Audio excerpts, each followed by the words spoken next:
ચંડોળાના રહીશોને સરકાર આપશે સરકારી આવાસમાં મકાન। જી હા, બેઘર બનેલા લોકોને ઘરનું ઘર આપવાની એએમસીએ જાહેરાત કરી છે। અસરગ્રસ્તોને ગરીબ આવાસમાં અંદાજે 3 લાખ કિંમતના મકાન ફાળવાશે। આવાસમાં ઘર મેળવવા માટે દર મહિને 30,000નો હપ્તો ભરવો પડશે। ફોર્મ ભરવાની છેલ્લી તારીખ 31 મે હોવાથી મુદત વધારવા માંગ કરાઈ છે। ચંડોળાના રહીશોને આવાસ ફાળવવા મુદ્દે વિપક્ષે સવાલ ઉઠાવ્યા છે। ઝૂંપડપટ્ટીમાં રહેનારા લોકો 30,000 હપ્તો કઈ રીતે ભરી શકે?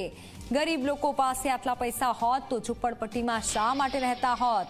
તેવા સવાલ ઉઠાવ્યા છે વિપક્ષે। હપ્તાની રકમ દર મહિને 5,000 કરવા વિપક્ષ નેતા શહેજાદ ખાન પઠાણની માંગ છે। મહત્વનું છે, ચંડોળામાં મેગા ડિમોલિશન બાદ હવે બેઘર બનેલા લોકો માટે સરકારે ગરીબ આવાસ ફાળવવા જાહેરાત તો કરી છે, પણ માસિક હપ્તો 30,000 રખાતા વિપક્ષે આ મામલે સવાલ ઉઠાવ્યા છે અને ગરીબ લોકો પાસે આટલા રૂપિયા હોત તો તે ઝૂંપડપટ્ટીમાં શું કામ જીવન જીવતા હોત તેવા સવાલો પણ કર્યા છે। ચંડોળા તળાવની અંદર હાલમાં દબાણો દૂર કરવામાં આવ્યા છે।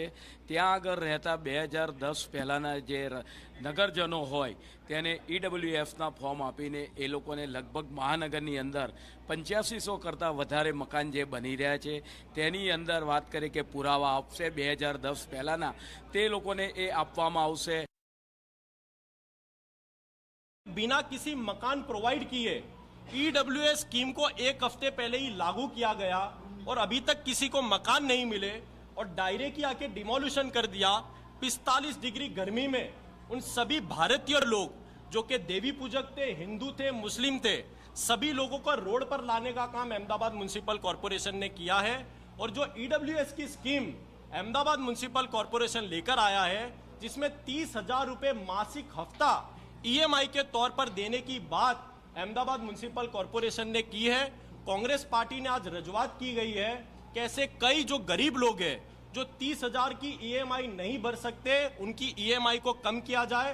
आज भी जो डीडी वहां पर अहमदाबाद म्युनिसिपल कॉरपोरेशन में भरा जा रहा है, वो गरीब पब्लिक अपने घर के पतरे और ईंट बेचकर यदि कॉरपोरेशन को डीडी भरती हो तो वो ईएमआई 30,000 का कैसे भरेगी?